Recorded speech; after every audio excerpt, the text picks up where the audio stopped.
Hello and welcome back to the World Championship in Through the Ages. At the moment I have 5 games finished, so 3 games remaining, and I have 21 points and I have quite a nice position in the standings. However, it isn't completely clear yet that I will win the group. For that I will still need some more points and an opportunity to score some of those points I will have in the next game. It will be a 4-player game, so all of the opponents will be involved, and if I should manage to score a nice result in this game, then I might have even enough points after this game to already secure my win. But if of course I lose this game and one of Flackk or SQ wins it and scores 6 points, then of course everything already gets a bit closer. So ideally I will get a nice result of this game, and now without further ado, we are going to take a look at the game. I'm playing in the first position this time, and first of all we can take a look at the leaders and wonders. And we can see that there's some science synergy and computer synergy with Bill Gates, Steve Jobs, and Marie Curie. Also, Sid Meier is there, the space flight, the Manhattan Project, so definitely some synergy there. Also, Pierre's in the game, and Mandela, Chaplin, and the Hollywood. No Red Cross. In age 2, we have no ocean liner service, no Suez Canal, but there are James Cook and Maria Theresa. There's the Transcontinental Railroad and James Watt. We also have 2 military action leaders with Robespierre and Catherine. We have some culture leaders with Anthony Gaudi and Darwin, but no Bach.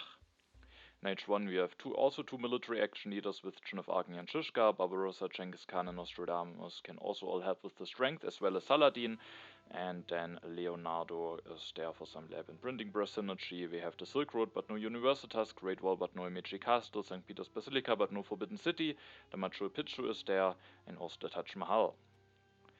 I'm in first position here, and I think it's probably best to just take the engineering genius. Of course I could also just take one of those leaders, but yeah, then I just leave a leader and the engineering genius to one of my opponents, and if I take the engineering genius, pyramids and Stonehenge will be gone, probably regardless of whether I take the engineering genius or one of those leaders. And then now when I take the engineering genius, I was just hoping that I maybe have the chance to get one of those 3 leaders that are here in the row, and that I then can just take an elect a leader, build a mine, increase my population, and then maybe in the turn after that take one of the remaining wonders. Sadly, those aren't the most exciting ones, the Hanging Gardens and the Colossus without a Suez Canal being in the game, so I wasn't too happy about all of this, but yeah, I at least get the engineering genius, and then I was just excited to see what, or interested to see what leaders will be remaining for me. Flackk will just take the pyramids, which is definitely a good pick, and then HealingAura will go for the Stonehenge, and for Homer has a leader and a wonder already available, and then SQ will take the Richland and the Colosseum. Yeah, I know from some discussions on Discord and also from his interview that he gave after he won the Intermezzo Championship that he values the Colosseum actually quite highly, and we can see that here he's willing to pick it. And I mean, the other wonders wouldn't be that exciting. The Colosseum definitely can be quite nice in 4-player games, but I also would definitely be tempted to take Ashoka in both of those yellow cards here, but the Colosseum might just also be a very solid option here. Then it is my turn, and 2 leaders are available for 1 civil action for me, but there's also a very interesting one revealed for 2 civil actions, and that is the leader that I want to go for. Of course I could go for Sun Tzu, but colonization game has not the big payoff with no Suez Canal being there in the game, and of course I could maybe hope to go set something up for Jan Žižka, but I didn't like this too much. Ashoka in first position I don't like too much, and so I went for Hammurabi. It of course could potentially happen that Flackk maybe goes for Sun Tzu now, and that he will go for a bit of military pressure, but I'm playing in first position, I'm playing in front of him, so I was hoping that I can be fine, and with that went for Hammurabi.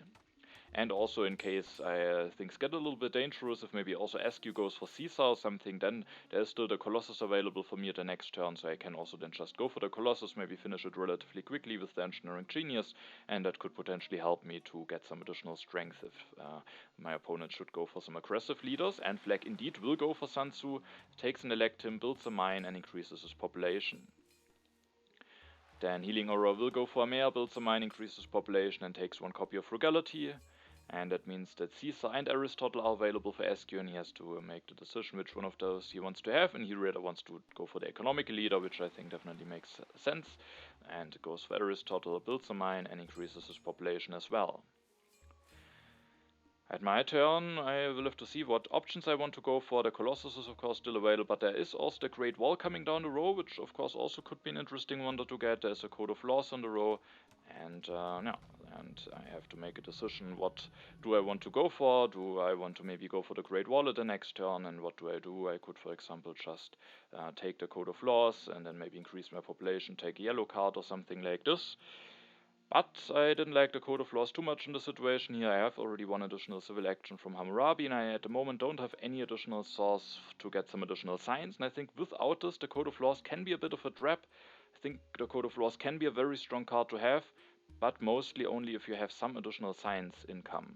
For example, for HealingAura with Stonehenge it would be quite nice, or for SQ with Aristotle, but just having Hammurabi and then investing 6 signs in the Code of Laws can be quite dangerous, can really make it that it's difficult to also go for military tech and for some economy upgrades, so I didn't really like it too much to just take it here for 2. Of course, it could be nice to have it available for later on, but at the end I actually made a different decision, and it was to grab the Alchemy for 3 civil actions. That makes it that I can skip the Colossus, but still I know for certain that I have something to invest my resource into. I mean, I also do definitely have the chance to get the Great Wall at the next turn, but the Alchemy, I have enough science to go for that at the next turn. I can improve my economy immediately, I have something to invest my resource into, and it allows me to skip the Colossus while waiting for potentially more interesting wonders. Either the Great Wall, or of course the Silk Road is a wonder that I like a lot. If I get a copy of Iron, the Machu Picchu could be interesting, so I just thought the Alchemy is maybe the best pick for me here, and then with my last civil action I made the decision to take the Frugality. Of course there might be some events seated, especially with Flackk having Sun Tzu, but I just didn't want to go into consumption that early, and having the Frugality just allows me to increase my population 2 times at the next turn, and in case there aren't the most exciting cards in the row, it could just allow me to spend the civil actions from Hammurabi very efficiently, and so I was willing to have no free population, to score an additional food, and to also get the Frugality and just have more options to use my civil actions at the next turn. And then I draw an additional card. It is the Phalanx tactic. That's definitely nice, having a tactic available, especially with having Hammurabi. It can be awkward, or it can be awkward to have no tactic, and with Hammurabi the danger is especially big, so I was quite happy to have drawn a tactic now. Flag Seeds and the development of Trade Routes are revealed. He will go for the Code of Laws, which I was actually very happy to see. I was hoping that he may take it, because his other options are maybe not too great, but he has the Pyramids, and for him, with also no additional science income, it might be quite a big investment, and if he doesn't take it, HealingAura, who has the Stonehenge, would be able to take it, but with the most exciting options being available, I think it is a fine pick for Flackk, and I was just happy that he takes it and that HealingAura doesn't get this early copy of Code of Laws. Then HealingAura will build the second lab, builds 1 step of the Stonehenge, takes the stockpile, and then increases his population with the Frugality. Now it's SQ's turn. He will take this copy of Alchemy for 2 civil actions, scores 1 science with Aristotle, and thanks to this additional science he can develop that immediately and also upgrade 1. He's missing 1 resource to build 1 directly, but he can maybe do this later on, and like to see, improves the science production while still not being into consumption, and also still having a free population, which is very nice. And now it is my turn. I will go for the Alchemy, and I was very happy to see that there is actually also the Silk Road coming down the row.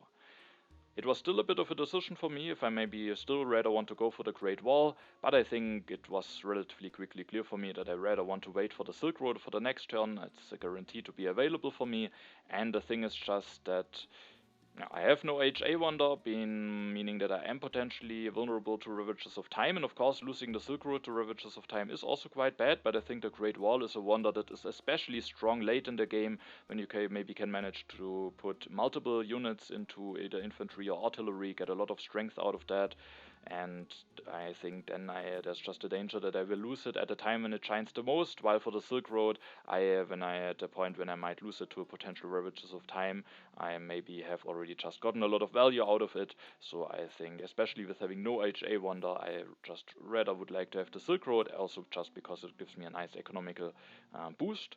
And so I was just waiting for the Silk Road for the next turn instead of going for the Great Wall, and of course I also wanted to go for the Alchemy, just upgrading my economy, upgrading 1 lab, going up to 3 science production, and then I indeed will increase my population 2 times and also take the reserves at the end.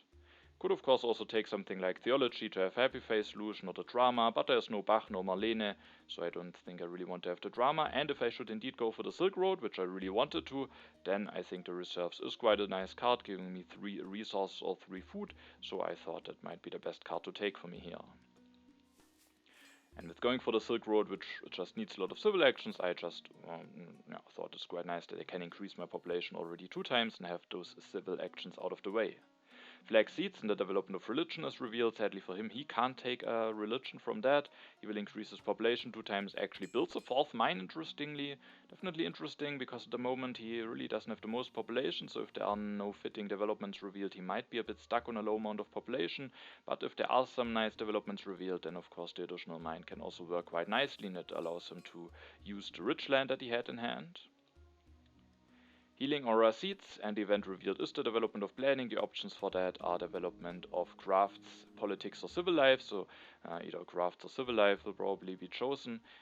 HealingAura just finishes the Stonehenge, has that wonder now already finished, and then with his last civil action he will go for Genghis Khan, maybe as a nice tactic for him, and also maybe wants to have a leader available for Omer. Maybe you remember the last 4-player game, there HealingAura also had Omer, but he actually didn't find a leader in time, and at the end lost the happy face, which is of course quite bad. So this game he just takes a leader very early in hand. sqwndw can take the free religion, will increase his population, and thanks to the development of crafts that he took from the development of planning, he can build one H1 lab directly, is going up to 4 science production, and then takes the theology, having a happy face solution available and scoring 1 science with Aristotle. I was happy that he didn't take the breakthrough, because that card will be quite nice for me with getting the Silk Road now. And yeah, the Silk Road, getting that was also definitely what I wanted to do here, as well as taking the breakthrough. And then the question is, what do I want to do? Do I want to go for an additional lab upgrade already this turn? Do I want to build a lot of stages of the Silk Road already this turn? My first instinct was to just build a lot of stages, or maybe go for 1 lab upgrade, use the engineering genius and build 1 stage, just getting already some stages of the Silk Road done, and then I can maybe relatively easily finish it at the next turn. I was also eyeing those leaders that are coming down the road, with HealingAura already having committed to 1 leader. I'm guaranteed to get 1 of those, and all of those could be very fine for me, so I maybe want to have a free civil action to take 1 of those leaders at the next turn. And so my first instinct, I said, was to just build some stages of the Silk Road and maybe also go for this lab upgrade. But at the end, I actually made the decision to grab the Code of Laws for 2 civil actions. Earlier on, I didn't want to grab it for 2 civil actions, but now things have changed. I have some additional science production from the alchemy, I will get some additional science production from the Silk Road, and I will get a breakthrough with the Silk Road bonus, so now I think I really have enough science to afford the Code of Laws, and especially if I should go for 1 of those leaders at the following turn, it could be quite nice to have the 5th civil action, because otherwise I would have to play the Silk Road with only 4 civil actions, which I think is not as great. So I really wanted to have the Code of Laws, and if I don't take it, then HealingAura will be able to get it, and he has a lot of science saved up. I think it would be a very strong card for him, and he definitely would take it. So then the Code of Laws would be gone for me, and so I just thought it is a card that I really want to have, and at the next turn I can then just develop it. And with the breakthrough, with the Silk Road bonus, and still have enough science to do a lot of other stuff. And with my last civil action, I then just went for this additional lab upgrade. It means that I very likely can't finish the Silk Road at the next turn, because I also want to use the civil action to take 1 of those leaders very likely. But that's maybe not too bad. I can maybe still just start working the Silk Road at the next turn, then maybe finish it in 2 turns. I keep the Good Harvest and the Phalanx tactic in hand, maybe have a chance to get this copy of Knights at the next turn. Flackk seeds and opens the development of warfare. I have a free population to take that. Flackk now finishes the pyramids and is actually willing to take the iron for 3 civil actions. Doesn't have enough science to go for it at the next turn, but maybe he gets help from the developments. He isn't taking this copy of Knights, meaning maybe he doesn't plan on upgrading a tactic to Knights tactic, at least for now. HealingAura seeds, the development of agriculture is revealed. He will go for the Knights, will actually build 1, which is nice to use the resource of Omer, maybe not great, because maybe at the end he doesn't really need Genghis Khan now, but of course maybe he wants to use those resources, wants to get stronger, because the event deck will flip quite soon. SQ Seeds opens the development of markets, and he also has some leaders available now. I was interested to see if he will take 1 of those and what leaders will be left for me, and he will go for Leonardo, wants to go for the economic leader, doesn't go for Joan of Arc, but he just maybe gets the additional military action and also strength from the warfare, scoring 1 additional resource with Leonardo, increasing his population, building 1 warrior, and with that going up to 4 strength. Now it is my turn, and I will first of all just build 1 step of the Silk Road without using the Engineering Genius, because then I think the yellow card bonus would actually be used for the Engineering Genius. I'm actually not certain, because then when I build it, I maybe don't have built the first step yet. Yeah, so probably I could use it, but I am also not certain. I think I maybe would have some corruption issues then, and I can just use it on the last step as well. But I wanted to build the first step so that I can develop the Code of Laws now with the breakthrough and with using the Silk Road bonus for that. So after that I'm still at 5 signs, and then I also really wanted to go for Chin of Arc. I think that's the better leader here than Nostradamus, mainly because I am only on 2 military actions. If I would have my 3rd military action already from somewhere, then I think Nostradamus is quite nice, but with being only in 2 military actions, I think Nostradamus is maybe not as great, and getting the 3rd military action can be very, very strong. I also have a free religion, so I think Chin of Arc is quite a nice leader for me, and while I could potentially consider, I will now reveal the fighting band tactic, I could consider maybe keeping Hammurabi for 1 more turn, getting 1 more civil action out of him at the next turn, but I think Chin of Arc is already giving me some nice benefits. If I elect her now, I have even 1 additional strength, meaning that I am guaranteed to not be the weakest for 2 until after HealingAura's turn, and also just seeing what event is on top at the next turn is just quite nice, and so I didn't want to delay electing her. And then I have 2 civil actions left. Of course I could take some cards, the Urban Growth, to maybe use it later on with the Silk Road bonus, but for now I don't really have anything where I can use the Urban Growth on it nicely, and so at the end I just build 2 more stages of the Silk Road so that at the next turn can maybe just relatively easily finish it while still having some free civil actions remaining. I then draw 1 card, which is the Historic Territory. Flackk will offer the Open Borders Agreement to HealingAura, so both of them have an additional military action now. He will increase his population 2 times, gets out of corruption, takes the rich land, and then interestingly takes and develops the cartography. That is quite a big science investment. He also already developed the Code of Laws. The iron that he has in hand now maybe will get delayed by quite a bit now, so it's interesting that he goes for the cartography. He has definitely seeded some of those events into the deck, meaning that he maybe wants to go for, has maybe seeded some colonies that he wants to win now, but there's no Suez Canal as a payoff this time, because maybe if you remember the last 4-player game, their Flackk also went quite heavily into colonization, so it's maybe just something that he generally likes to do. He doesn't go for Nostradamus, meaning that he maybe wants to leave himself open with Fire and Shishka, and interestingly he is also already committing quite some workers into warriors. Maybe he just wants to be the strongest, maybe he wants to have multiple warriors in case there are multiple colonies revealed, and HealingAura will go for this copy of Iron, builds 1 more knight using the resource of Omer, and this time will go for Genghis Khan. Doesn't reveal a tactic yet, so maybe he actually doesn't have one, which of course wouldn't be ideal for him. But for now he is still one of the 2 strongest, gets at least the culture from Genghis Khan, and at the next turn can maybe start going for some iron upgrades. SQ this turn finishes the Colosseum, is now even on 4 military actions, and then takes the Swordsman. That has a nice way to upgrade his warriors soon, and to make sure that he isn't the weakest, and also can do this with the Colosseum bonus.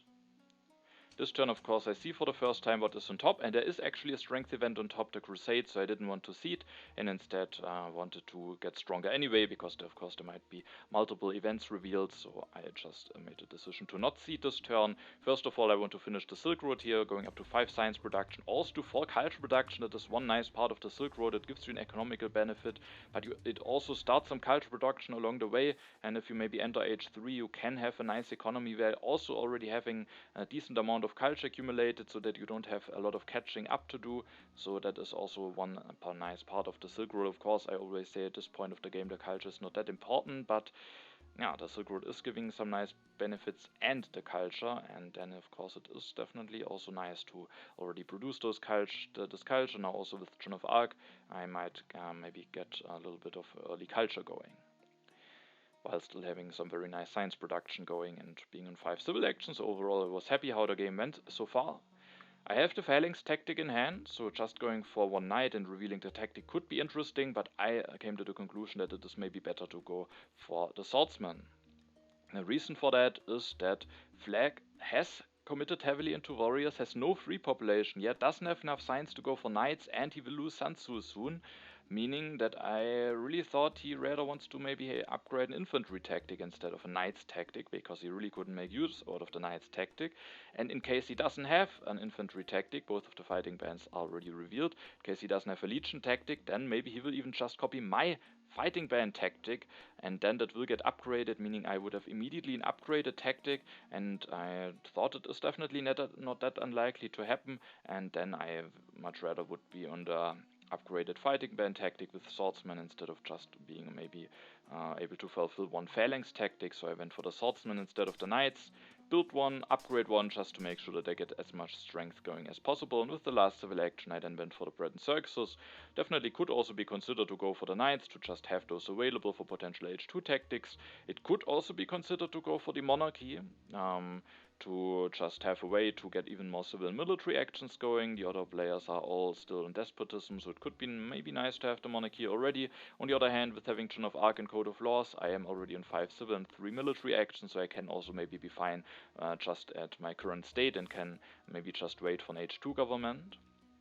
And so at the end I went for the bread and circuses because there's Anthony Godi and of course Pierre at the end of the game, and it could in general be maybe nice to have a happy face solution. It's of course not ideal with Joan of Arc, but I won't have her forever, and so I just thought it's maybe the card that I want to have in hand the most.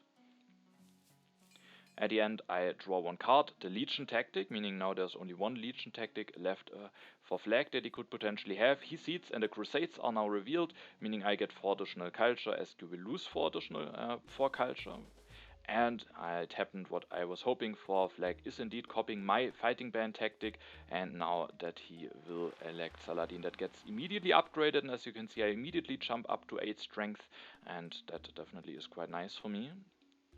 Flackk will go for Saladin for quite expensive, interestingly, but now he at least can still get the civil action back. I mean, at the next turn it might still be H1, but it's not completely certain, and he just wants maybe to get Saladin already going this turn, and he really has a lot of civil actions, is now on 7 civil actions, but still is relatively low in science, and if there isn't a fitting event revealed, then he still has to delay his iron upgrades, which is maybe a bit bad, but with all of the civil actions, if he just manages to do some nice stuff, then that can definitely turn out to be then maybe it will at the end be a strong position for him.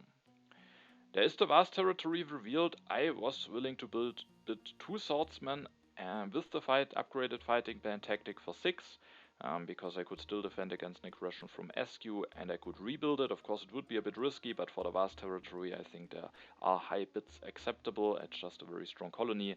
At the end I don't win it, but at least I make it more expensive for Flackk, who has to send an army away now. And sadly I don't have an aggression in hand, because if I would have one then I could even potentially punish him now with an aggression, but sadly that won't be possible for me. HealingAura goes for the iron, goes for 2 upgrades, plays the stockpile for 1 additional resource and food, and that will be the end of his turn. He still doesn't reveal a tactic, but gets 3 draws in, so he has to hope now maybe that he gets a tactic. SQ copies to the upgraded fighting band tactic, takes the iron, so I will be playing without iron now and have to maybe wait for coal, and SQ now gets some additional resource production going. It is my turn. I again see what is on top, and that makes me immediately seed, because it is actually the foray. So I seed the good harvest into the deck, and a foray is revealed, which is very nice for me. I make the decision to take 1 food and 2 resources. With the 1 food I can just increase my population now. And the question is what to do with my civil actions, and I could just take a bunch of cards. I could maybe already invest into bread and circuses, because I kind of wanted to go for another swordsman, just putting a bit of pressure on my opponents, especially Flackk, who is now not that high in strength and has sent away I think 1 colonization card, and also the other opponents are maybe a bit in danger if I just go for 1 more swordsman going up to 12 strength. So I kind of wanted to do this, but if I do this, I the next turn have to fix my happy face. I could do it with going for bread and circuses. I have it already in hand, so it would just be maybe a nice way to do it. So I definitely considered it, but then I mean it would maybe be fine, but I mean I could build a swordsman, increase my population, develop bread and circuses, maybe play reserves, and then build a bread and circuses. Maybe I have just enough civil actions for that.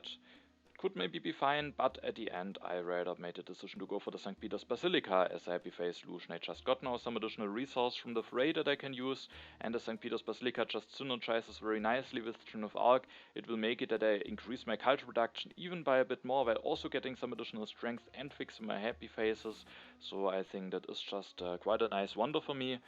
And so I will soon go up to 6 culture production, and with that hopefully I will get quite some nice culture going. If I then also manage to get coal at some point in a government form, then I think I could have quite a decent position. And at this turn I will also actually go for the monarchy. I didn't want to go for it at the turn before. In this turn it also wasn't clear for me, do I really want to go for it? If there's an early H2 government form I could really regret it.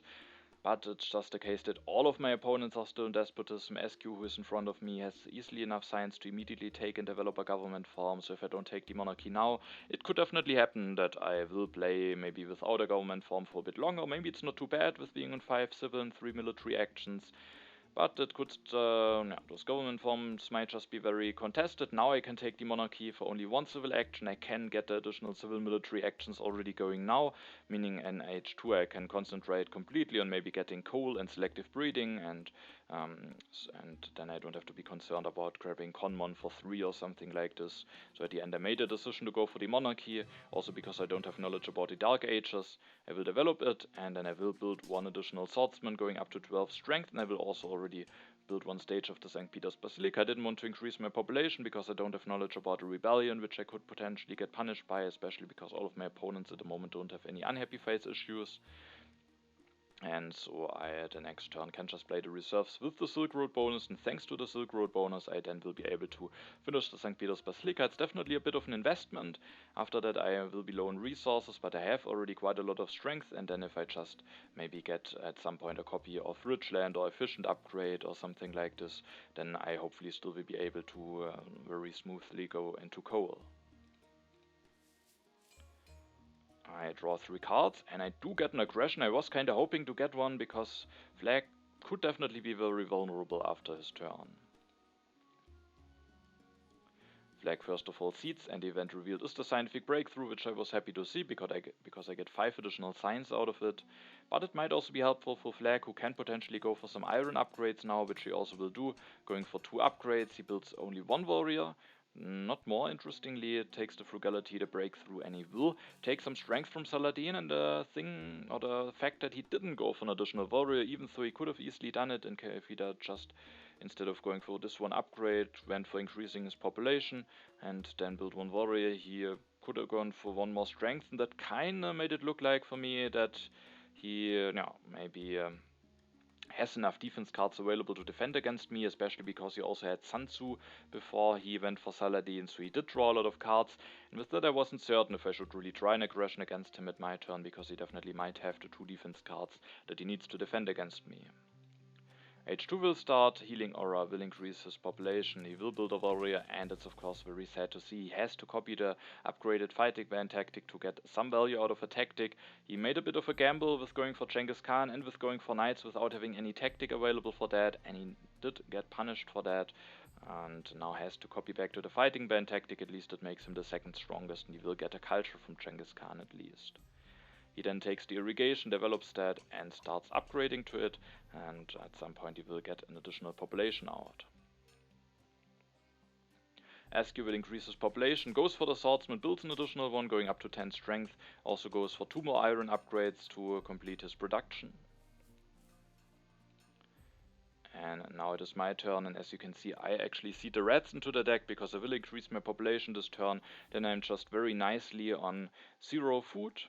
And I just wanted to move the deck forward. I'm the strongest. There is actually a strength one on top, not the most important one maybe, but there are the raiders, so it's definitely not bad to see those revealed. And so I just wanted to push the deck forward. It's a bit awkward because I know now that Good Harvest and rats will be in the next deck, and of course if those come in an awkward combination, then maybe I could still get punished and lose some food, but that is also true for the opponents, and at least I do have knowledge that both of those events are in there and can play accordingly, so I just was willing to push. I at the end made a decision to not try an aggression against Flackk, with him having had a lot of draws with Sun Tzu, and instead I made a decision to open the raiders. And in this turn I have to fix my happy faces. I made a decision at the turn before to go for the St. Peter's Basilica, and so I this turn will finish it. I also want to increase my population, because I just seeded the reds into the deck, and then I have 2 civil actions left. I could just take some yellow cards, for example maybe Cultural Heritage and the Urban Growth, but I have a lot of science, so maybe I don't really need a Cultural Heritage, and for the Urban Growth I have already 2 upgraded labs. I don't really need another urban building as a happy face solution, so so the Urban Growth is also not really certain how nice this card will be for me. There is the Engineering Genius that I could just take for 2 civil actions, and I mean there are some interesting cards. Potentially the Railroad, if I should get a coal, could be interesting. Maybe Harvard College, I don't need that much. Statue with Monarchy, also not that much. So there are not that many interesting wonders. So the Engineering Genius also is not really that certain to give me a lot of value, and for the Railroad it also would only give me 3 resources, and I can't use the Silk Road bonus. And at the end I actually made a decision to just take the reserves, which of course is normally not the card that maybe you would value the most, but it has one big advantage here, and that is if the first copy of coal should be available for me at the next turn, I can just take it, develop it, play reserves with the Silk Road bonus, and then go for an upgrade immediately. And even if it isn't available at the next turn, just having this reserves in hand allows me to maybe spend some resources while still having the option to immediately go for a coal upgrade at the turn after that. And at the end, and the fact that I can use the reserves for certain made me at the end take it, interestingly. And yeah, so that was my turn, and generally I was quite happy about my position, now being at 6 culture production, definitely running a bit away in culture. I mean, HealingAura also has some nice culture production, but I also just felt like if I at some point get a coal going, then, and also of course at some point maybe the selective breeding, then I might be at a really strong position potentially. I do get some card draws, and that draw made me even more happy about my position. The defensive army tactic is the perfect tactic for me. If I should get a copy of cannon now, then I just have enough strength for quite a while. Flackk will increase his population 2 times with the frugality, takes the selective breeding for 3, also the engineering genius, and will build 2 more warriors going up to 11 strength, or basically to 9, but now being able to use the civil action from Saladin again. He didn't go for the Republic, and HealingAura also won't go for the Republic. I wasn't too happy to see this, because SQ now will easily be able to go for the Republic, and also the strategy is taken away, and in case HealingAura wouldn't have taken it, SQ has the Warfare, and I maybe could have gone for the strategy, which gives me quite some potential, especially if I should get the cannons at some point. I could be quite threatening, but sadly now the strategy is taken away. But for HealingAura, of course, it makes some sense. Make sure that he isn't the weakest, he gets the Genghis Khan bonus, and maybe he misses out on the first copy of Republic, but he is low in science, and maybe just doing a revolution to Republic could be interesting, maybe also with Robespierre, and now he has the strategy already for that. And now it is SQ's turn. He will go for the Masonry, will go for the Republic, and just for the selective breeding. The first copy of selective breeding is already taken away. Now there's only 1 copy left, which could potentially be dangerous for me, but HealingAura at least already has committed to the irrigation, so I was hoping that I might be able to get the last copy at some point. And then SQ also goes for 2 more upgrades, or even for 3, making sure that he is one of the 2 strongest, and potentially after my turn even the strongest. I have also drawn the refugees, and with having this tactic I was just hoping that I have good chances to be maybe the strongest, and so I made a decision to seed the refugees into the deck. The other players should be prepared to defend against an aggression. The event revealed is the wealthy territory. I didn't want to send a colony unit away for that now, and so I just passed on that, and SQ at the end is able to win it, and at least has to send 2 colonization cards away. And this turn, as you can see, there is actually an early copy of coal, which of course I was very happy to see. I can potentially just go for an upgrade immediately if I play the reserves. I can take it and the efficient upgrade, go for some more upgrades at the next turn. So that that could be very strong to get this coal going now. But it still wasn't completely clear for me if I should go for the coal or not, because at the end I made a decision to go for the coal, but there is also a copy of cannons, and one option that I did consider was to take the cannons, develop the cannons, play the reserves for resources, build 1 cannon, reveal the tactic. That would mean that I am at, I think, I would be at 18 strength if I didn't miscalculate now. That is definitely quite a lot. It would be quite threatening. There's definitely the potential that I could go for some successful aggressions, and I was especially looking at SQ, who has quite a strong economy going, will maybe be able to go for selective breeding, and if I go for strength now immediately, then he can't increase his population at the next turn, so he's kind of stuck. If he wants to build more military units, he has to destroy something, and he just sent 2 H2 colonization cards away. So if I go for some strength now, I thought there's maybe a good chance that I can go for an aggression against him at the next turn, and if I then go for this H2 blunder, even if he just goes for the selective breeding to then be able to get another population out at the following turn, I can just take the food away, and he's still stuck on the current amount of population, could maybe still be in danger of an aggression.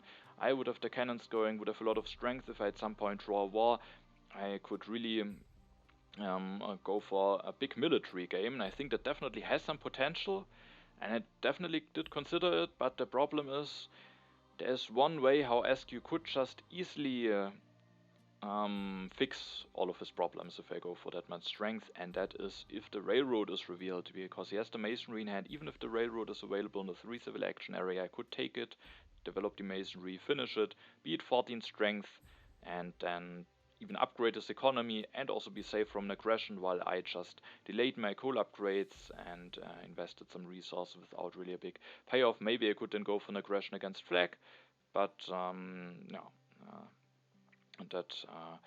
No, he can maybe take the strength from Saladin, and then if he still has some of those H1 colonization cards, he only would need one H2 defense card.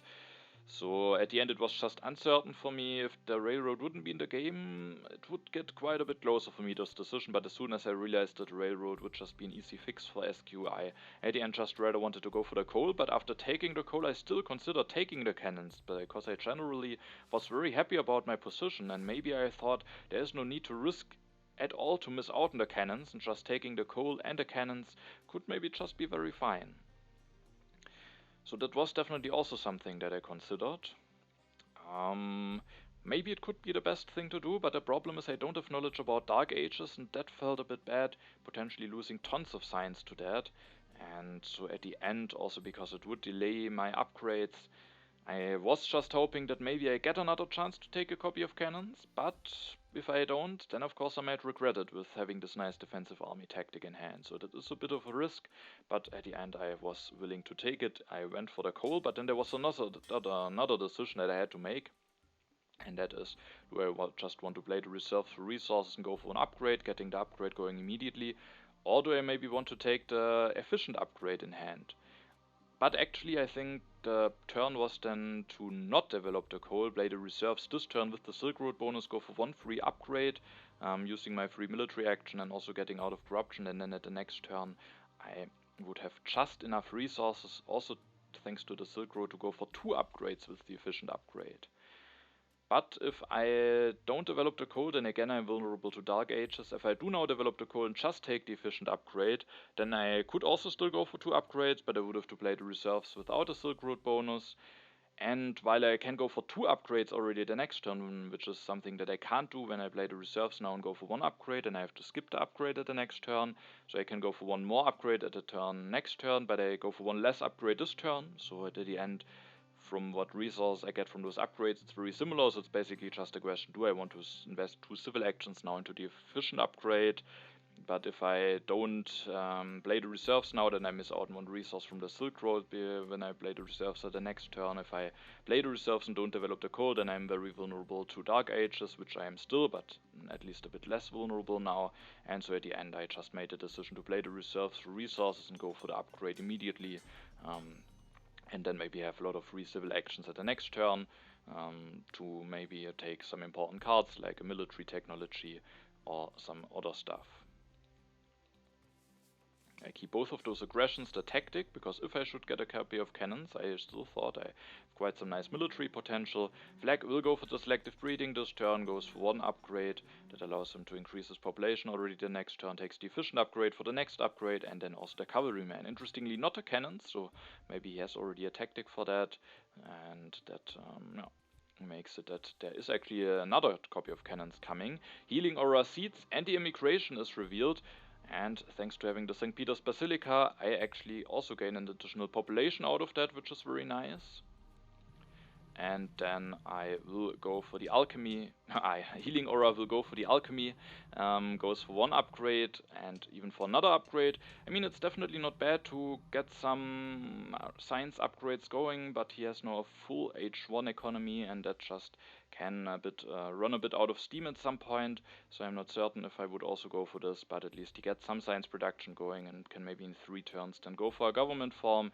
But I thought that his position is maybe not the greatest. At least he has a bit of culture accumulated, but especially also with not really getting a lot of value out of Genghis Khan. His position is maybe not the greatest, and I was very happy to see that he doesn't take this copy of cannons, meaning that I will actually get rewarded for being a bit greedy with not taking the cannons, and I will still have a chance to take a copy at my following turn.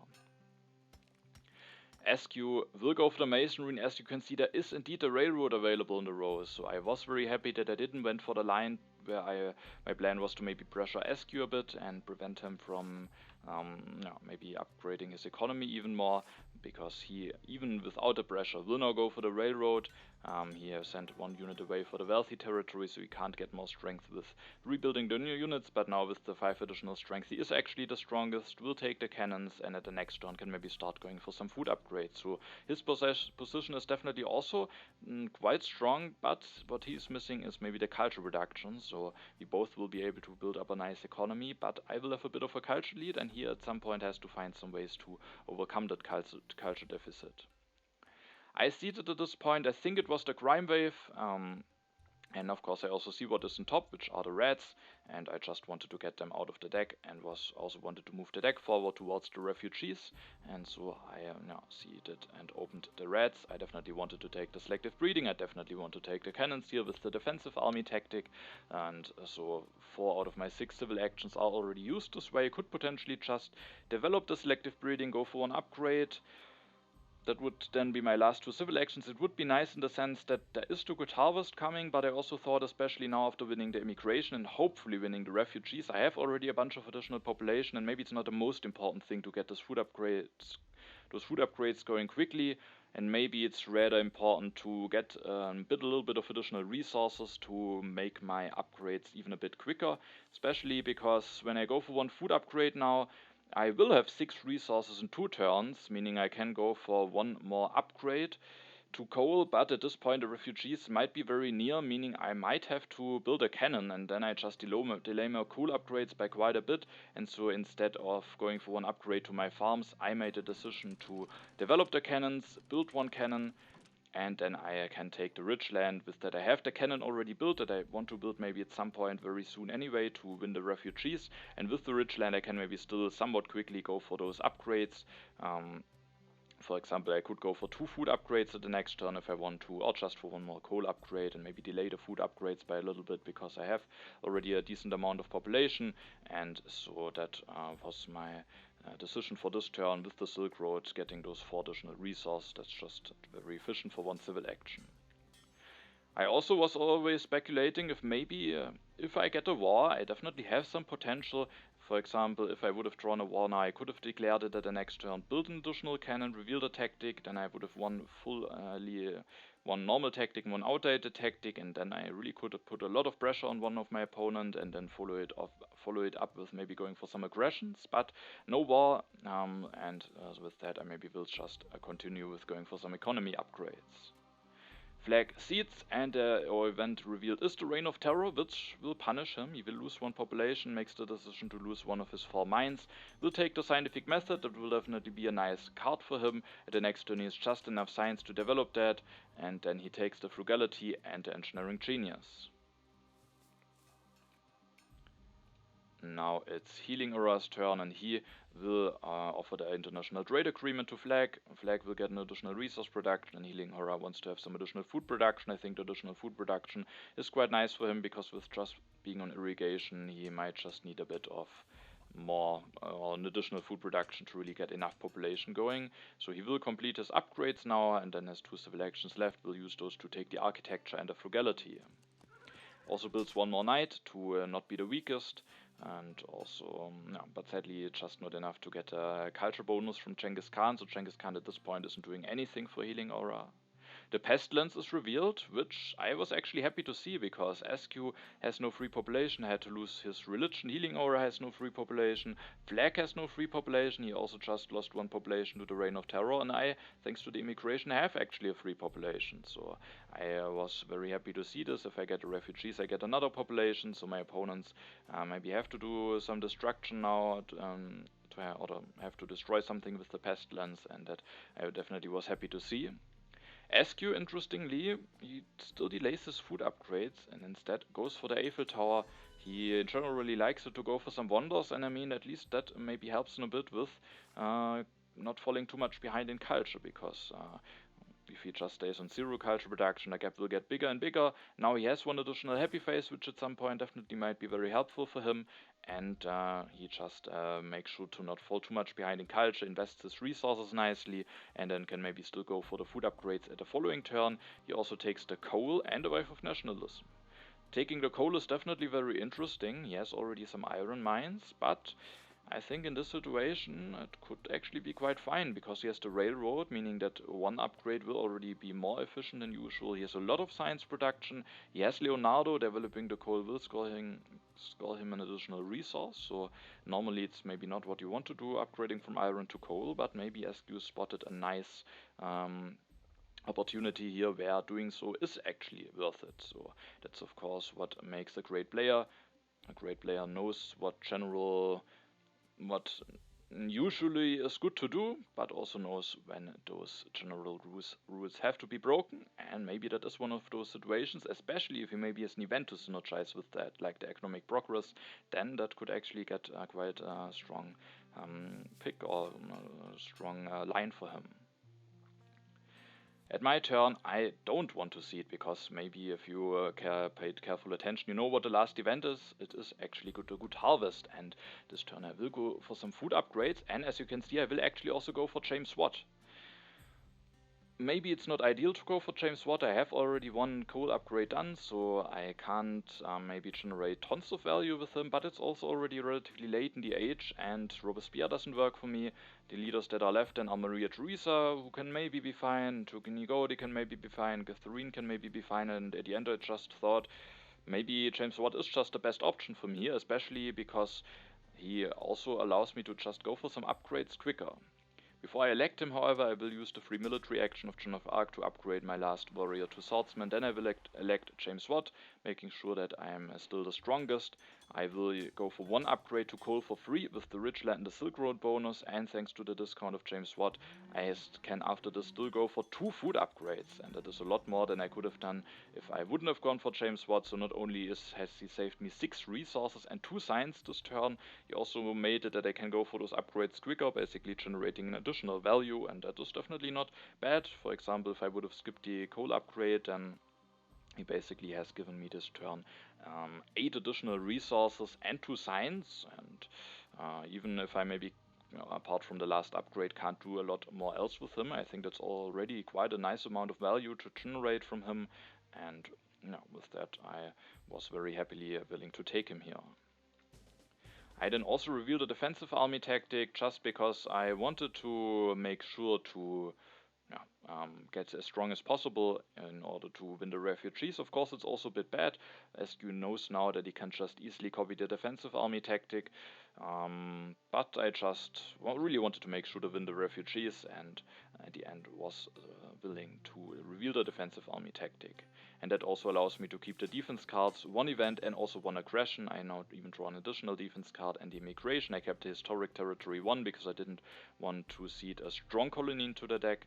And the Flackk seeds now. The Good Harvest is revealed, and I just get the value after I upgraded my farm, so that worked out very nicely for me. Definitely lucky for me that it stayed in the deck for longer, that reds were revealed early, and now I could very nicely play around that. Flackk will go for the scientific method, goes for 2 upgrades, takes the rifleman, increases population, and builds 1 warrior.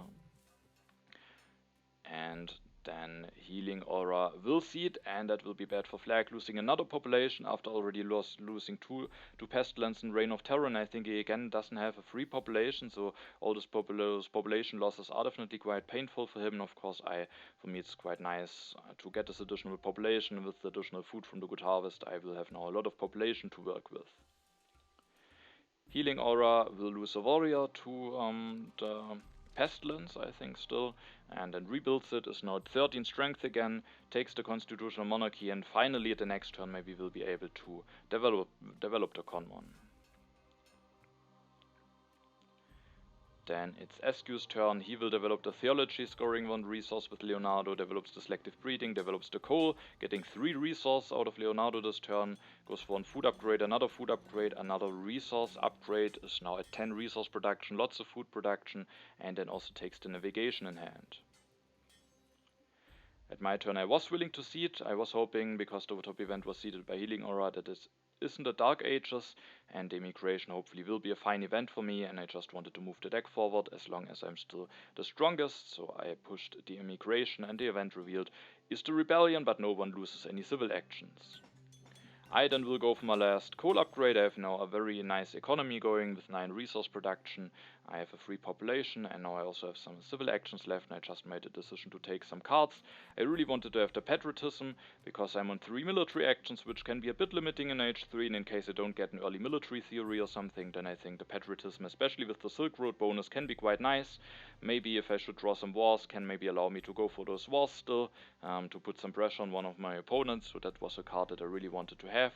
Another card that I wanted to have was the Urban Growth, also just a very efficient card to take for one civil action, especially with the Silk Road bonus, and especially because I also thought that journalism could be an interesting thing for me to go for, just improving my science production and my culture production at the same time. I have a lot of population, so I was thinking that putting some of those into the journalism should be a nice thing. And then, with my last 2 civil actions, I could potentially just take something like the Revolutionary Idea or the Efficient Upgrade, but I also think I want to have some free civil actions, because H3 is starting soon, and so instead I made the decision to... first of all, I did actually take one more card, which is the Rifleman, just to be prepared for H3 tactics. I think that is worth the civil action. Because getting some more strength later on might be important. I was happy about my position, so just paying this one civil action now to have more options later on, I think is a good thing to do.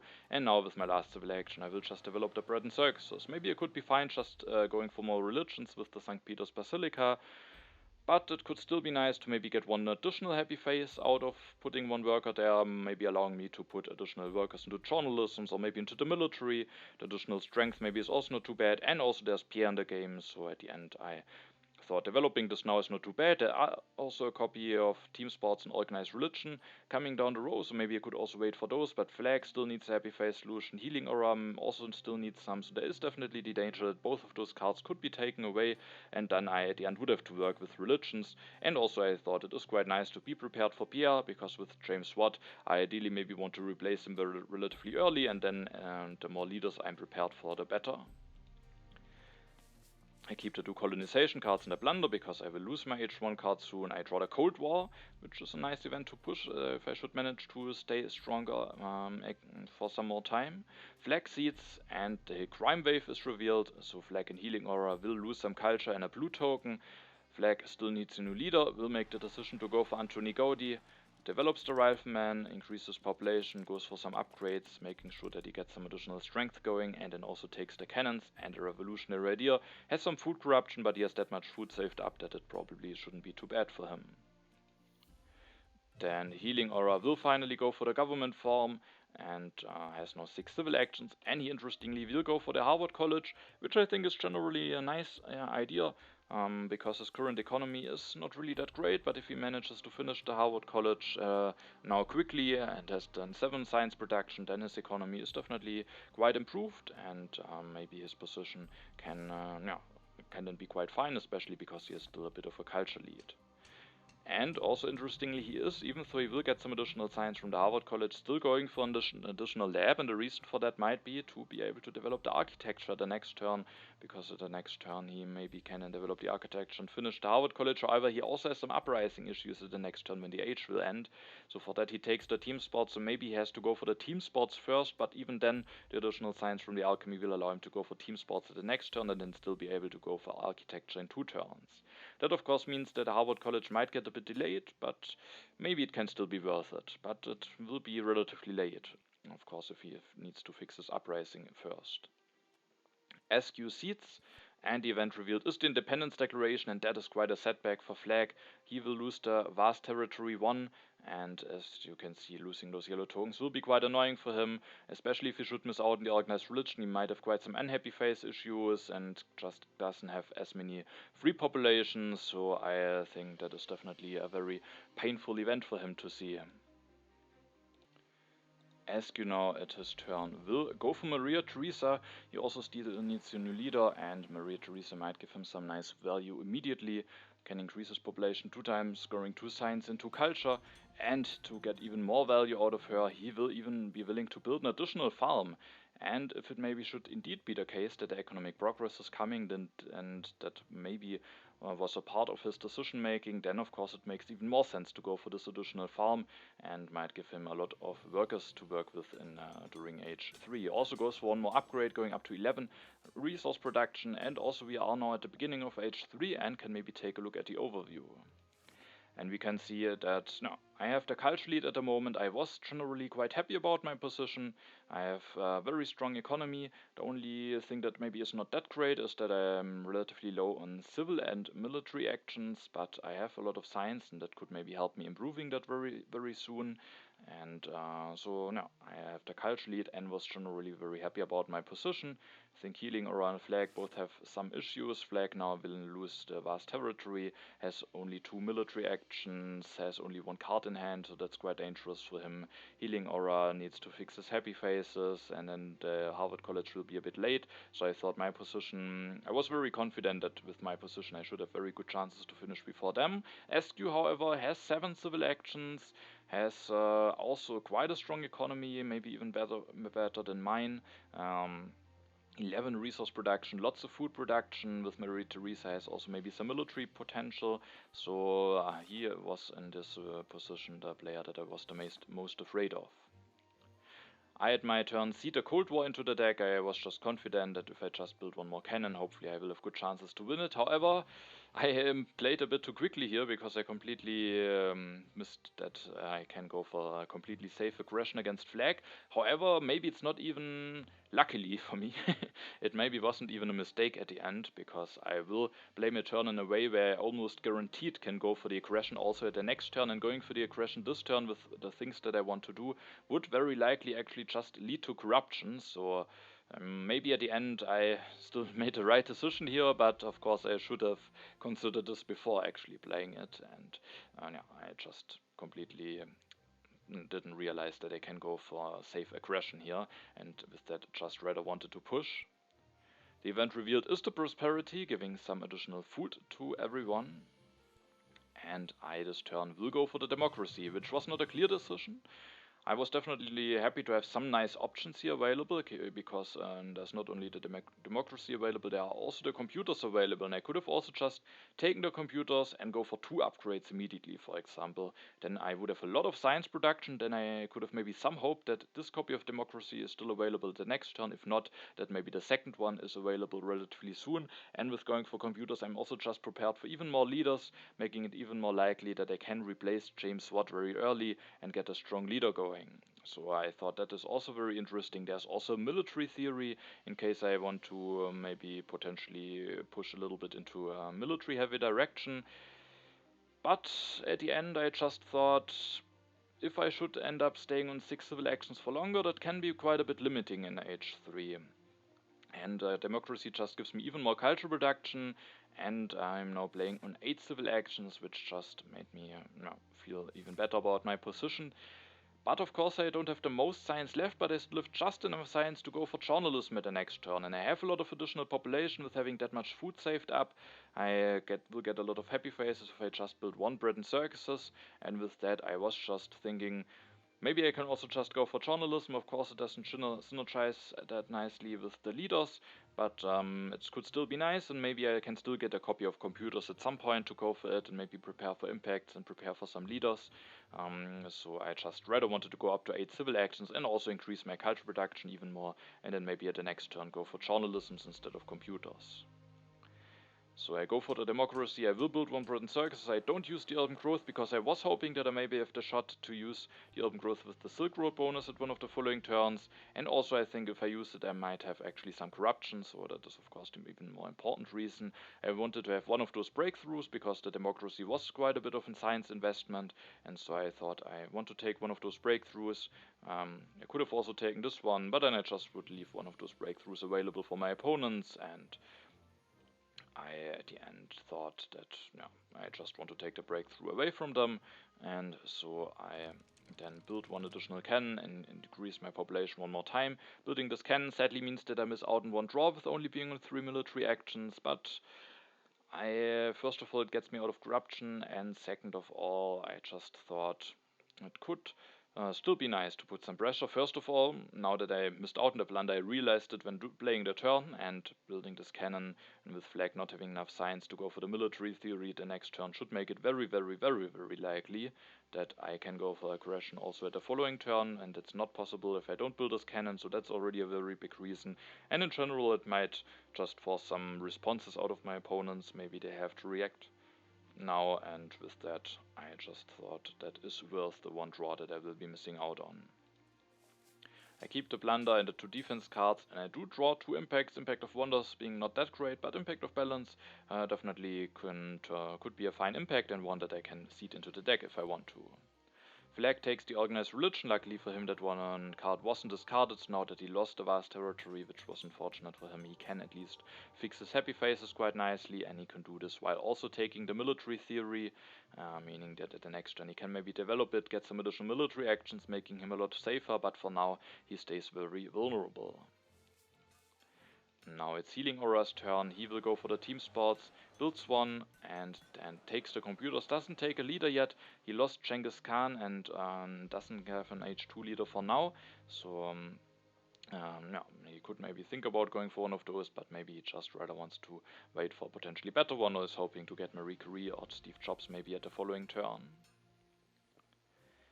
And I kind of was hoping to maybe get Marie Curie, just getting an early replacement for James Watt. I don't have the perfect position for her, but especially if I maybe should get a second copy of computers, maybe she could be nice for me. But SQ is actually going for her, electing her, getting some additional science after having increased his population quite a lot with Maria Theresa. Now he will go for Marie Curie, and I think that's very nice for me. Also takes the military theory and builds one additional swordsman, going up to 19 strength. Taking this military theory, I think is good in general for him, especially because he also takes it away from me, meaning I will now definitely be without a military theory and maybe be stuck on 3 military actions for the rest of the game, but of course also could maybe allow him to go for quite some military in case he develops it and goes up to 6 military actions. And now after this it is my turn, and this turn I thought it of course also costs me one draw, but I still thought it is worth it to go for this blunder against Flackk to gain even more food or resources from, to build maybe some journalisms. I take 2 resources and 3 food. Why I took 3 food we can maybe talk about at the end of my turn when we will see what I have done. And then this turn I will actually go for Steve Jobs. I probably would have preferred Marie Curie, but Steve Jobs maybe also not bad. I don't really need his happy faces, but I have a lot of resource production. I will take this copy of computers, and I was just hoping that I maybe can get some activations out of him, score some culture, and so I rather wanted to go for Steve Jobs now instead of maybe waiting for a potentially better leader like Pierre, who then maybe could be very late or maybe taken away by one of my opponents. So I go for Steve Jobs, I elect him, scoring 3 culture from James Watt. And then this turn I will go for the journalism. using the Silk Road bonus with the breakthrough, getting 4 signs back immediately, also getting my first Steve Jobs activation, and then I will build one library without using the urban growth, because I was still hoping to use it with the Silk Road bonus. And then with my last 3 civil actions, I took the computers and the reserves. The computers could just be nice to make sure that I have even more science production, getting more activations out of Steve Jobs. And then, of course, there could be nice impacts to synergize with having a lot of technologies. And there's also the space flight, the Manhattan project. So I, at the end, just wanted to have the computers and was willing to give up one of those copies of reserves for that. And when we take a look at my food now, we see that I'm now at 1 plus 2. So with taking 3 food, I'm now in a position where for the moment I have 2 free workers, which I was hoping might be enough for a while, especially because I maybe also want to go for some upgrades to computers. And with that I was hoping that will be enough for a while, but then now in 3 turns I will have exactly 7 food saved up. And can go for one more population. In case I really need a population earlier, I can play the reserves for food, but if not, then I will just be in 3 turns ready to get one last population out, and that I thought could be quite nice.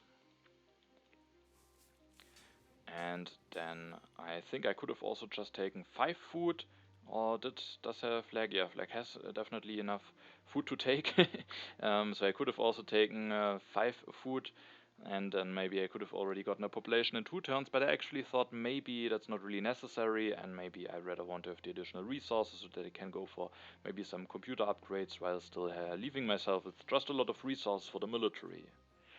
And I also was very, very happy to see that there is actually a positional army tactic in my hand now. So compared to the game that you saw in the last video, where I had a lot of draws but didn't get a tactic at all, this time I'm definitely blessed with my tactics. First getting the defensive army, now getting the positional army, and I was very happy to see this because I was quite confident about my position with now having quite a big culture lead. But one way how it definitely could go wrong for me is, especially now that I missed out on both of the copies of military theory, that I maybe miss out on air forces, don't get an H3 tactic, and then if SQ maybe manages to build up a lot of stuff, I could get hit by a potentially big war, and that definitely could be a way how this game could be go in the wrong direction. But with this positional army and with having riflemen in hand, I felt very comfortable about my position.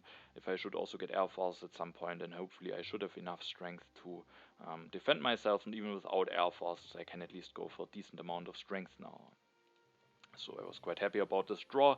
Flackk seeds and the freedom of movement is revealed. He sadly doesn't find a way to use it. Plays the revolutionary idea, develops the military theory to be a bit safer from aggressions, just takes the patriotism and increases his population.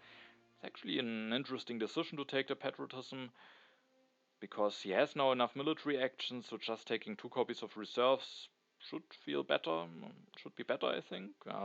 And maybe also taking rockets or just increasing his population one more time. So I'm not really sure about this. Maybe it was meant as a denial to, because he was afraid to give this to his opponents. Maybe he was planning to go for war at some point himself. But I just think at the end, having both copies of reserves should be worth more than just this 1 copy of patriotism. Especially because if he takes those copies of reserves and increases population, if I saw it correctly, it would even be enough to get him out of corruption. So yeah, I think that is probably a misplay, unless he has some very specific plans to use this patriotism. Then it's HealingAura's turn. He will go for movies. A revolutionary idea, develops the architecture, finishes the Harvard College, and those reserves are actually getting quite ignored, interestingly. And also for HealingAura, I think going for movies is quite ambitious here. He is still quite behind in strength. SQ has taken a military theory, could have some big potential, and now not taking any reserves. Instead, planning to go for movies, taking the revolutionary idea. I think that could end up being a bit too greedy and not having both of those reserves available that he could have taken either instead of the rev idea or the movies. Maybe that he could regret at some point. Now it is SQ's turn, and he will offer the international tourism to HealingAura. HealingAura will actually get more culture production out of it, but SQ will get 1 additional production out of it, so I think it's a relatively fair deal. And SQ this turn, I think this turn definitely shows that he has some military plans. Maybe has already a war and maybe also a nice tactic available. He just goes for modern infantry, goes for upgrading a lot of them, and also what was interesting to see, he put a swordsman into theology. which definitely could be an indicator that he maybe doesn't need 4 units into the military. Maybe just wants to do it anyway and then rebuild this unit, but it was a bit of an indicator, and I have the positional army. He could maybe have modern army, but for that he would actually need all of 4 out of those infantry units. So with that, maybe it could actually mean that he could have something like entrenchments. Or maybe he just wants to do this and then maybe still go for maybe copying my defensive army tactic or maybe a modern army at some point. And then he also just takes the air forces, so he basically his whole turn was just building up some military, missing out on some draws for that, and that for me made it very clear that probably he has already at least one war in hand and probably already also a tactic that he can work with. Meaning from now on I really have to be careful to not overextend, and with my position I have a nice culture lead, I don't have to take any risks from now on. I should just play it as safe as possible. And actually the first copy of reserves is getting discarded, another one is in the discard spot, so those are interestingly quite ignored in this game. I seed this turn the impact of balance into the deck, and the card revealed is the wealthy territory too. I was willing to bid I think 1 swordsman at the 2 cards. I'm not sure if I was willing to bid a cannon, because at the end maybe the population could be more important than the resource. I was at the end even not certain if it was worth it for me to bid the swordsman, but the swordsman probably it should be worth it, because even more resource could potentially still be nice, and hopefully I will still have some population to work with. So at the end I was even able to win it for 1 swordsman and the 2 cards that I have in hand. And in this turn I first of all want to play it safe, but I also thought I can play it safe while also preparing myself even better to score as many points as possible, just to playing it safe, but also improving the amount of points that I can score. For example, if SQ still finds a nice peaceful option, then I also have now a very strong one available. If I don't take the space flight, maybe he could go for that. Or if he goes for big wars against my opponents and steals a lot of culture from them, then I also, maybe it could be nice to have the space flight. And then I also definitely wanted to develop the Rifleman. Originally, my plan was to maybe go for computers this turn, going for a very cheap upgrade with the urban growth, but now I thought it is more important to start using some military actions already this turn, which sadly means that I will miss out on some more draws, which is not ideal. So not having the military theory available is a bit annoying, but no, I still just wanted to rebuild this unit directly as a Rifleman, because otherwise, with only being 3 military actions, I have the patriotism with the Silk Road bonus, which is very nice, but still it could be very important to start using some military actions immediately. And I also wanted to get stronger, to not be in danger of an aggression, and to be prepared for some strength events. For example, the Cold War is coming now. Then also one card that I wanted to take is the Rockets. The Rockets is first of all just a cheap technology that I can use for Steve Jobs and spaceflight, but also, especially if I should at the end maybe miss out on air forces, then it could be quite nice to at least be able to build rockets instead of cannons, because I really have a lot of resources, so it's no problem for me to do this extra investment. And then every rocket that I build instead of a cannon has 2 additional strength. Maybe I even find some free military actions to upgrade some cannons to rockets, and then I could just have a nice way to get some additional strength going with, especially if I should miss out the air forces, and if I should get the air force, it's still a nice cheap technology to have. And with my last civil action, I at the end made the decision to take the reserves. Either to use it for resources, but maybe also for food. Maybe there's still, it could still be possible that it can help me to get an additional population out. Then, especially now that I sent 1 population away for the wealthy territory, I do draw 2 cards. The impact of science could be interesting. For now, HealingAura has even more science than me, has the computers in hand, but maybe there's at least a good chance that I can score more points than SQ, who at this point I was the most afraid of, and I also have the computers in hand to maybe prepare for that impact. Flackk seeds, and the event revealed is the developed territory. This time I wasn't willing to bid anything for that, because if I bid something I'm vulnerable to an aggression. And then HealingAura wins it for a knight and 2 colonization cards. Flackk this turn will go for bro sports, maybe as a nice way to get some additional strength. He also can develop it for cheaper thanks to Anthony Gaudi. Is now 26 strength, one of the 2 strongest, takes the endowment for the arts and the democracy. HealingAura takes the civil service, develops it, plays the revolutionary idea, takes the tanks, the rockets, and develops the rockets, builds one, and then increases population, copies the defensive army tactics, so is starting to build some military, but he again skips a copy of reserves, and he just really doesn't have a lot of resource to work with, which I think could bring him in quite some big trouble, and especially now that we saw that SQ maybe has some plans with the military.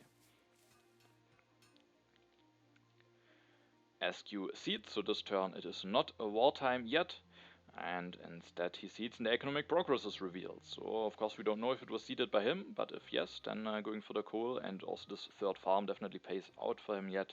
Now getting 6 additional food, 9 additional resource, definitely getting the most out of this event. And then he plays the wave for 4 additional resource, so he really wants to use every bit of resource that he can, develops the cannons, develops the military theory, takes the reserves, increases population, builds 1 additional theology, and then just builds 3 cannons. Will have a bit of corruption, but maybe that shouldn't be the biggest issue for him. And he doesn't reveal any tactic yet, either because he doesn't want to show it yet. So for example, that I maybe can't prepare going for it, because it really looks more and more like he has entrenchments available. Maybe he doesn't want to have meat available yet, or maybe he just wants to get all the 3 draws going. Maybe he has a war already. His actions at the turn before kinda indicated that, but maybe he doesn't. Maybe he was just hoping to get some more draws going now, or maybe he has 1 war in hand but is hoping to maybe get an additional one. So I think that makes a lot of sense, getting all of those draws in. And I was just very happy to see that I will be able to take a copy of Air Force at my turn. That is definitely very nice for me and made me feel a lot safer than without the Air Forces. I made the decision to risk it and see the impact of science into the deck. Of course, it's not clear what will happen over the next turn. There's also the chance that SQ maybe at some point will also build a multimedia or something like this. HealingAura might go for computer upgrades, but I was not too afraid about him anyway, and so I was thinking there are good chances that this impact at the end will maybe work out nicely for me, and so I was willing to push, especially because the Cold War being revealed could potentially be quite nice for me, making sure that I get a 6 additional science going. And this turn, I just again played it just very safe, already planning a lot about how I want to defend at the following turns. I take the air forces, increase my population, build 2 cannons, upgrade 1 assaultsman to rifleman. I also didn't want to reveal the tactic yet, just in case SQ doesn't have a nice tactic, and then out of the sudden I give him a nice tactic to work with.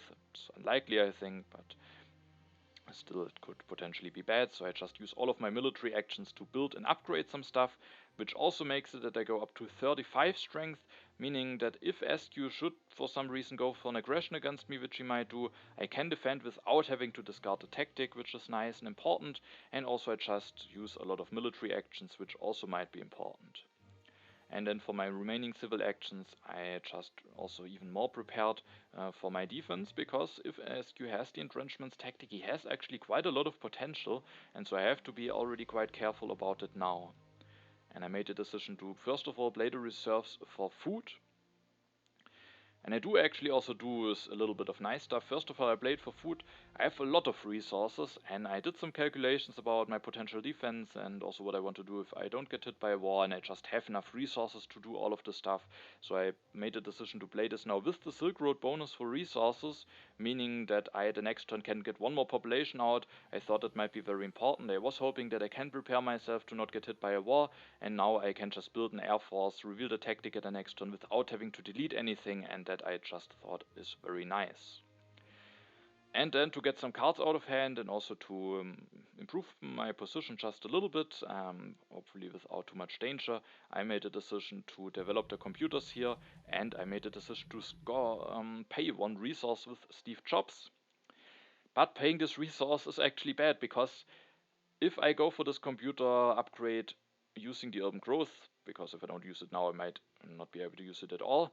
If I go for computers without using the resource of Steve Jobs, I actually would be able to get out of corruption. Spending 1 more resource actually makes it that I don't get out of corruption, because maybe you can see that I have 1 blue token lying around on the bronze mines, and now this upgrade from alchemies to computers will cost me 2 resources with the urban growth, meaning I need to trade 1 of those blue tokens into 3 of those and then pay 2 of those. So If I go for this upgrade now, I'm still in corruption, and if I wouldn't have paid a resource of Steve Jobs, then I would still now have 2 resources lying around here, and then I could just use all of those blue tokens in the bronze mines, and it would get me out of corruption. So I really had to ask myself, do I really want to go for this Steve Jobs activations, or is it maybe too greedy, and I should maybe get out of corruption?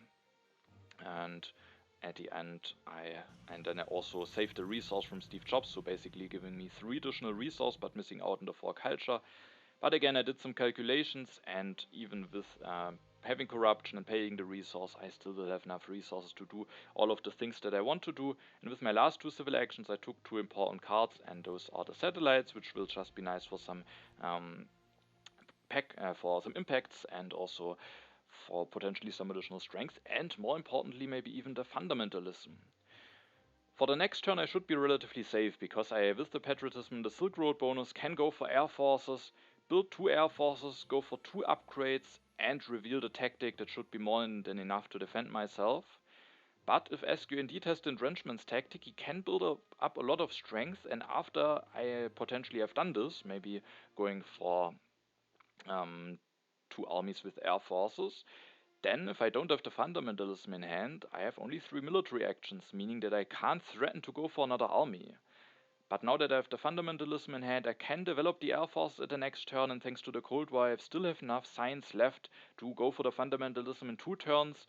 So in 2 turns I will be able to threaten 2 armies with 2 air forces and an additional army and the additional strength from the fundamentalism. I will have enough resources to do this, at least if I find the time to play both of those yellow cards at the next turn.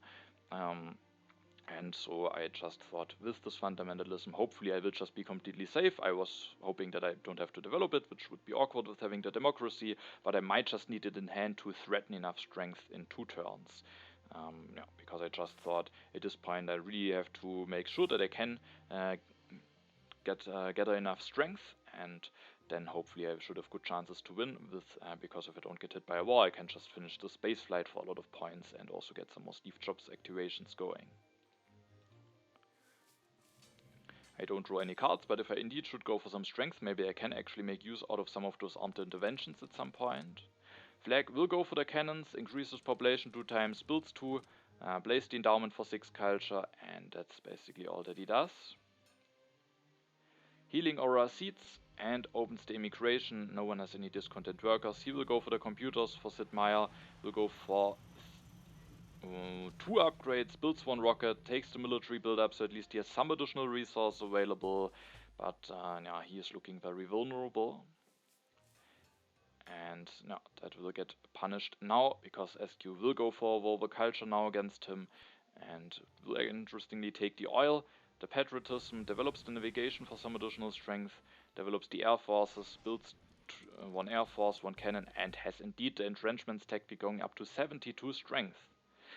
So he has 1 wall going now, but the fact that he goes for the wall now and still has a lot more potential for the next turn made it very, very certain for me that he has a 2nd wall available, and his amount of strength that he can threaten is actually quite threatening. Because he has the patriotism, he has 6 military actions and the patriotism, so he can declare war and has 4 additional military actions available, and he has enough resource and military actions then to build 2 more cannons for a 3rd army and 2 more air forces to have 3 armies with air forces. And if he should do this, he will actually be at 115 strength. So that is a lot that he can threaten, and again, of course, I have to be careful to just prepare good enough for that. And in my turn I will increase my population, which is possible thanks to having played the reserves for food at the turn before. And then of course I really want to play the patriotism with the Silk Road bonus, especially because of the additional military actions. That allows me to first of all develop the air forces, build 1, upgrade both swordsmen to rifleman, and then I can reveal the tactic just using as many military actions as possible, putting me at 66 strength.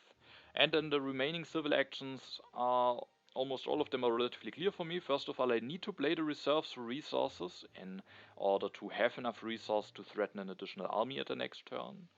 And if I just go for fundamentalism, 1 air force and an additional army at the next turn, because I don't want to build a second army this turn, then I just would have to destroy something. Thanks to the fundamentalism, I have 5 military action potentially available at the next turn and can just build an additional army and the air force.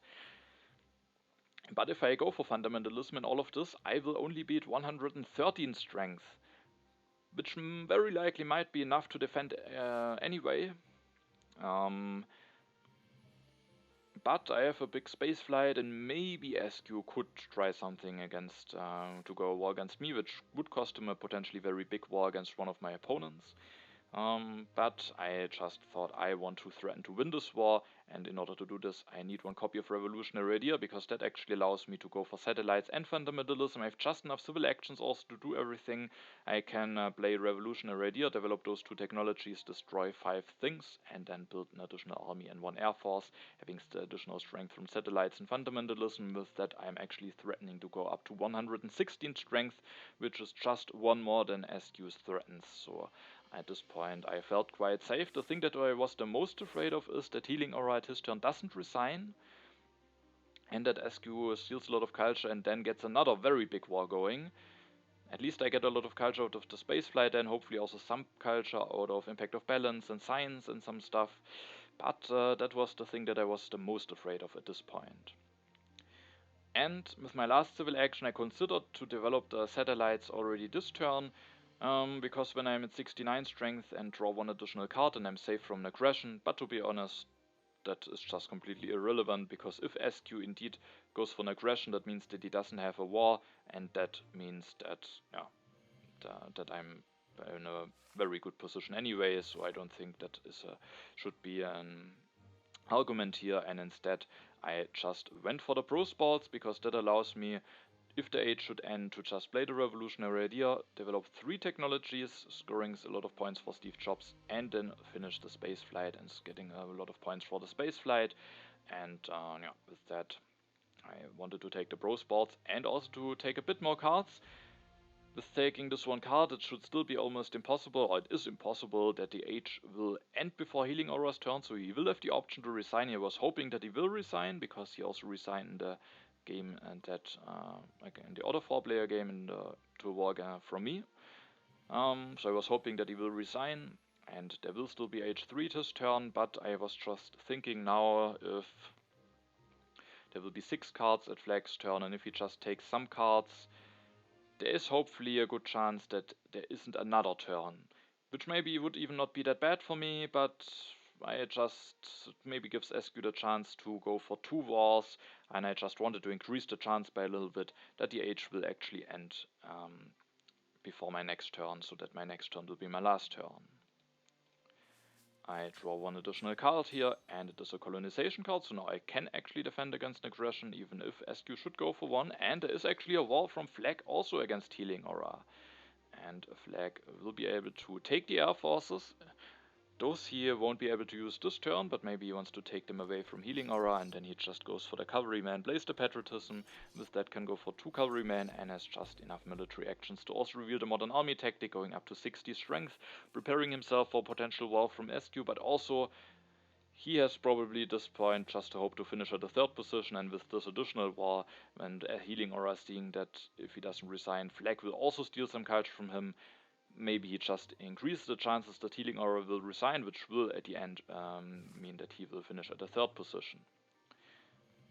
And now of course I was interested to see if HealingAura will resign. I was really hoping that he will resign, and as you can see he will also resign, and I think, I was happy to see this. I think it's good that he is consistent in his resign choices, and I think at this point there's always maybe a little bit of hope left. There could always be the chance that SQ goes for his last war against Flackk. So maybe HealingAura could potentially make the decision to not resign, but I think it's also fine to resign in this position.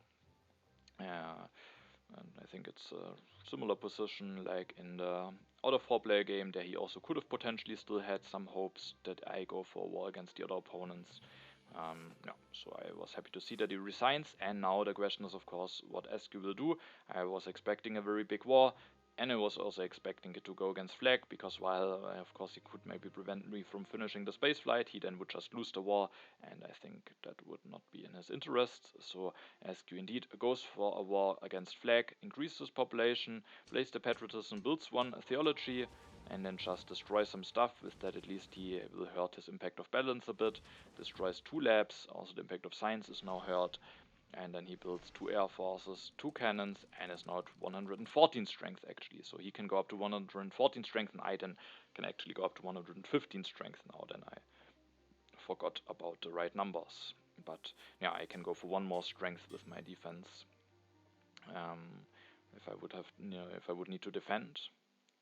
Now H4 will start, so there won't be another turn, and at my turn, I mean, the one decision that I actually had to do was if I want to go for an armed intervention or not, because Flackk, there's maybe the chance that he doesn't have a defense card. I'm actually not certain if it was the right decision to go for this armed intervention, because if I use those military actions for the aggression, I won't have them available to go for some cannons upgrades to rockets, potentially costing me 2 points for an impact of competition.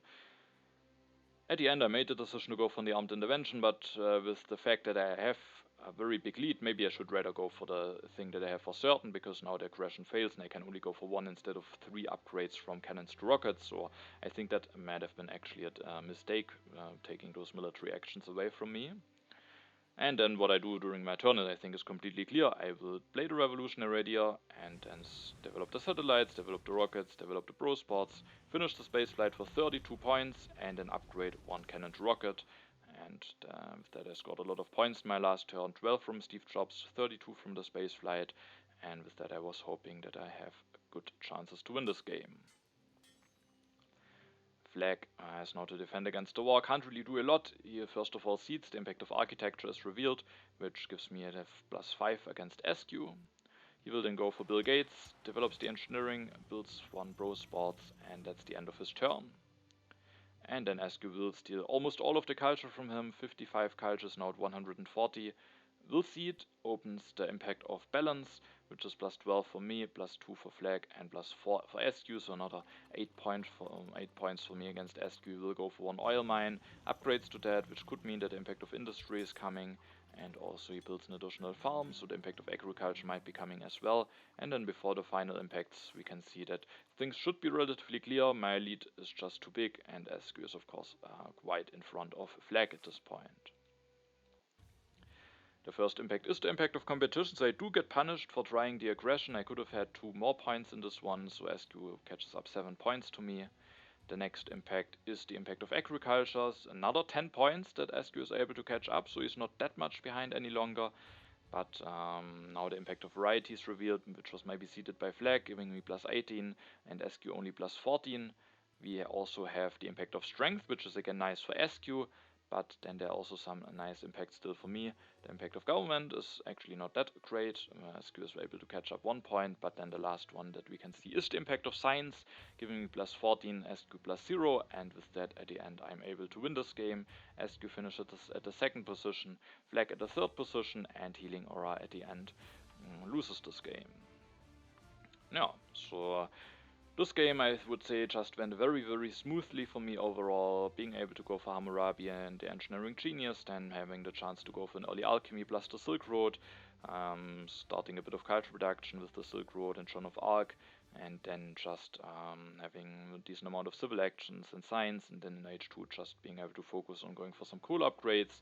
And in contrast to the game before, I really was blessed with some tactics this game. The defensive army was very, very nice to have, allowing me to just safely seed something like refugees into the deck, and also then especially the positional army tactic, and also the fact that I managed to get the air forces was very important, because if I only be a defensive armies, then I definitely can threaten a lot less. Strength SQ at the end might go for a war against me. Of course, then he might steal a bit less culture, but it might still be enough to finish before me. So without this tactic, I definitely might be a bit in trouble. Especially if I should miss out on the tactic and the air forces, then I think it should be very likely that SQ wins this game. But with having the positional army and with having available air early, it was quite yeah, it was very smoothly possible for me to just threaten enough strength and set up for this war. I had still to be careful, I had to use a lot of military actions because I missed out on the military theory, but at the end I was able to threaten enough strength while still doing some nice stuff with having Steve Jobs and getting a lot of activations out of him, scoring a big space flight, and then at the end, no, it was just a very smooth game for me. And now, with that, I have won this game, and we can also take a look at the standings. And with being able to win this second 4-player game, I'm now at 27 points, and I actually, with that win, and with my opponent finishing behind me, I will be able to guaranteed move on to the next stage, to the upper bracket of the next stage. I will now be guaranteed to win my group because Flackk has only one game left. And also, if you paid careful attention, I just said that this was the only game that finished compared to the standings that you've seen at the beginning, but SQ is now actually shown with 5 games finished, and that sadly is the reason for that is sadly because he timed out in one of the games. He sometimes needs a bit more of his reserves time, maybe it's just a bit more busy in real life, and sadly in one of the 3-player games against Flackk and HealingAura he timed out, so that is already counted as a loss here. It is not finished yet when you take a look at the standings here, but for SQ is basically he has already one additional loss because at this point he timed out sadly in this game, and with that he also has now no chances any longer to overtake me. And now, Flackk with being now at 15 points and with again and a 4-player game finishing before HealingAura should now be, I think he should be completely safe to move on to the lower bracket of the next stage. For SQ with timing out in that game, and especially if HealingAura should manage to win this one, then HealingAura would only be 3 points behind him, so he has to be a bit careful to still get some points in, otherwise there is even the danger that he might finish at the 4th position at the end, but for now he is definitely still in a better position to advance to the next stage. Yeah, so I hope it was an interesting game for you. And then there are 2 games remaining, as there is already everything clear now. I'm not certain if I will show both of those games or maybe only one of those, so I'm not certain about it yet, but I think I will at least show one of those games. And yeah, so that was that for that video. Thanks for watching, have a nice time, and see you in the next video.